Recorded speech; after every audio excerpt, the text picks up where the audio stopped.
Hi, my friend, and happy Monday today. It's almost 1:30, so the day's gone by quickly. I'm not sure how you guys are enjoying your day. And today's video is is how you can, or the importance of optimizing your brain. Sorry, we just have some water. I've got a bit of a cold.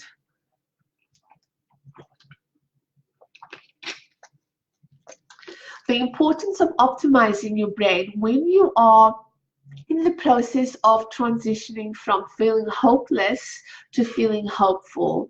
And the reason why I've created this video is because many individuals who are experiencing anxiety and depression and who are not conscious that change is possible usually feels quite hopeless, and hopeless in the regard of feeling powerless. They feel as if they have no power over their lives. They feel as if they have no control, no free choice, no sense of clarity on how to move themselves from feeling hopeless to feeling hopeful, which means that they are really still connected to the suffering that comes with feeling anxiety and depression. And my friend, I can totally relate to that. I'm not undermining individuals that are experiencing anxiety and depression. I am just mentioning the way that individuals feel, or the way that my ex-clients has felt when they are going through this process. And it's absolutely normal. It is absolutely normal to feel powerless and to feel hopeless and to feel as if you do not have any free will, if you do not have any power to change the direction of your life. And hi, Dawn Cole. And I want to mention to you, first of all, that it is a lie. You do have free choice. You were endowed with free choice. You've got free will to do what you want with life, to do and to change the direction of your own life. And if you feel that you are feeling hopeless, I'm here to tell you that you can change that emotion by accepting it. And once we can accept that emotion, we can then transmute that emotion, and or not transmute it, we can change the vibration of that emotion. When someone is experiencing hopelessness, it is a very low and a very dense energy. So it is understandable that that person is feeling powerless. So if you are feeling hopeless, I would invite you to try to find something to make yourself feel a bit better. If you're feeling hopeless, I will encourage you not to think of feeling good, but to just change that feeling by doing something that will support you. Because what we're trying to do is to change the frequency of that vibration, because hopelessness is quite a low energy, and it's found on the lowest scale of the emotional frequency scale, where love, purpose, peace, clarity is quite high. So going from hopelessness to feeling peaceful and love, it's a big jump. So when you're feeling hopeless, I don't care if you're doing this for 1 month or 2 months, is to every day consistently move yourself to change that frequency. Even if it's reading a book, going outside, taking a walk, even though you're experiencing those feelings, I want to encourage you to do something to make yourself just feel a bit better. And then I want you to surrender to the feeling of the vibration of who you are. Because what hopelessness is trying to help you is to align you with your soul power, with who you truly are. And this cannot be done without surrender. And I'm not speaking about surrender or letting go just because you're hopeless. I'm speaking about living in a state of surrender on a day-to-day basis. On a day-to-day basis, living with your heart open, surrendering to the universe, surrendering to the frequency of your own vibration, so that you can be taught, so that you can learn. Because the essence, the purpose of your existence is to be taught, is to align with your own frequency, with the higher frequency of you, of who you are. And this can only be done from an open heart, surrendering to the power, to the power of infinite source, to the power of your own being, and allow that teaching to teach you on how you can move and influence the direction of your own life, despite the feelings of anxiety, despite the feelings that comes with depression, because you are here to learn, not here to conquer the world, but to learn. And as you learn, you will then conquer your own suffering by learning. So please keep that in mind. Now, optimizing your brain is very important when you, not only when you are trying to shift from feeling hopeless to hopeful, but it's very important for everybody who wants to live a good, meaningful, great life, or wants to get the most of their life, because the mind is connected to the body is then connected to the spirit. The body will influence your action, and the thoughts that comes from the mind will influence the brain, and that will then influence you on how you are in this world, what you think, how you present yourself. And we all know that when you're experiencing anxiety, or if you've been diagnosed with depression, these are states that will really influence the mind. So it's very important that you give yourself the benefit of the doubt to take control of your life, even though it feels scary, even though you think you can't do it. But little action reaps great rewards. And at the end, you look back and think, wow, well, I have moved a distance here.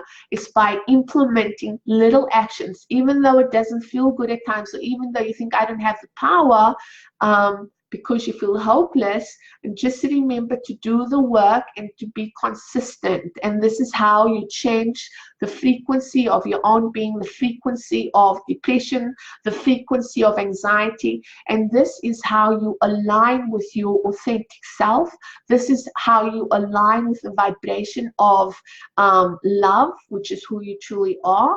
And this is how you get the ball rolling. And this is when you find your purpose and your place in the world. And it takes action, it takes work, and it takes commitment and your willingness. So it's like you're playing a game.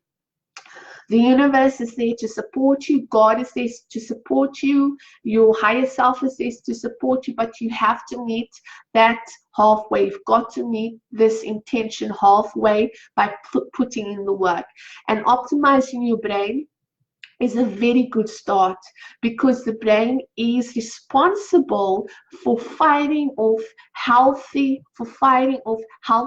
doses of neurotransmitters that will affect the vibration of your being, that will affect the symptoms of your anxiety, that will affect how you see yourself, that will affect the action that you take and the choices that you make.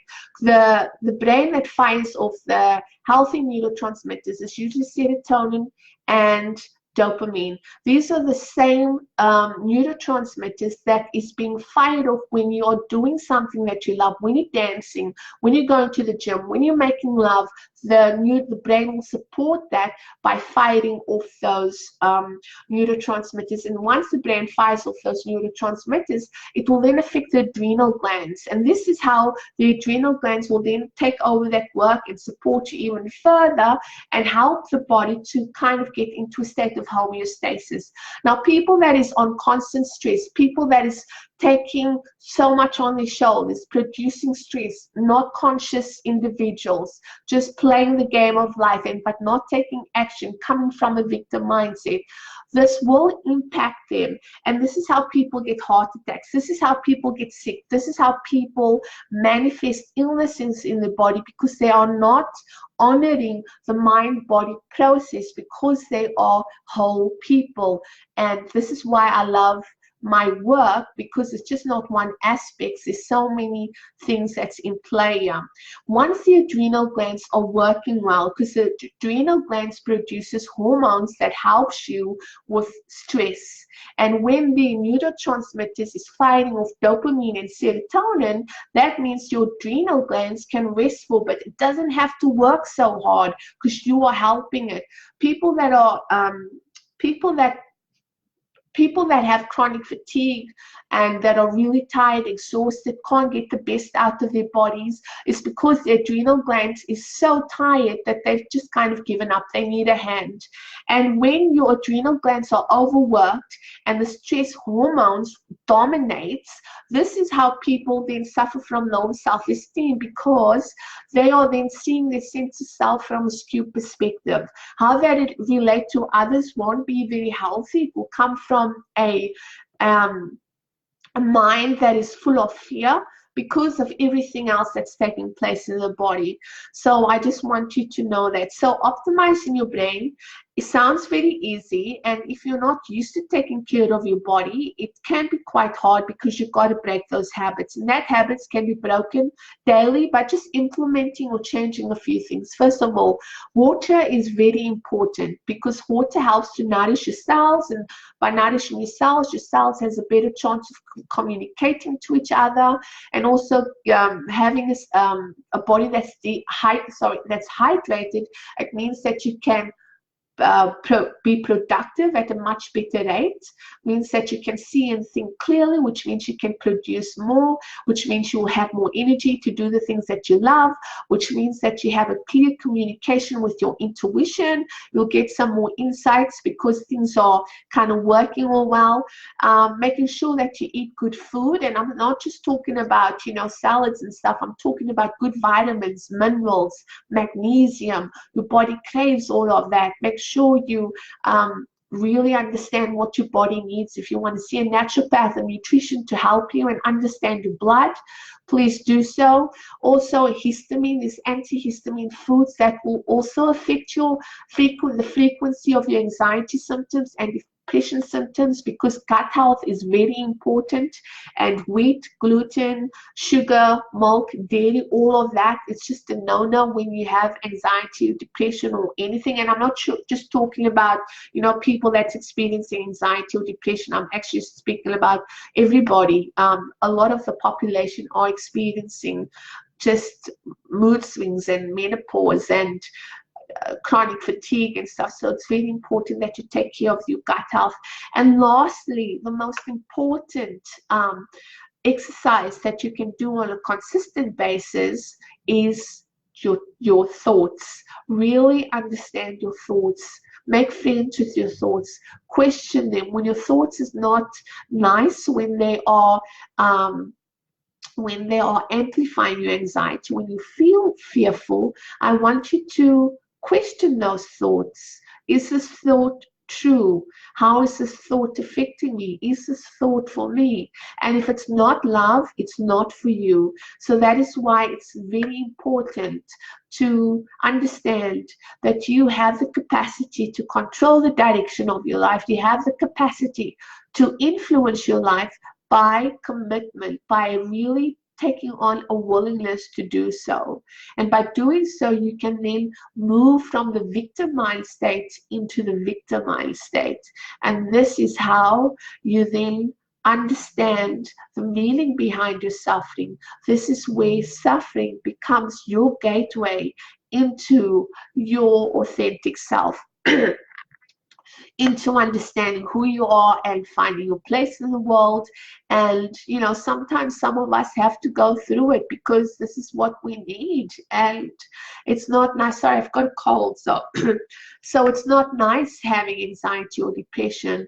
But if you can see it as a gateway into self-actualization or enlightenment, and enlightenment, I'm speaking about self-acceptance, your journey will be much smoother, and those symptoms will fade away as soon as you accept that this is the way it's going to go.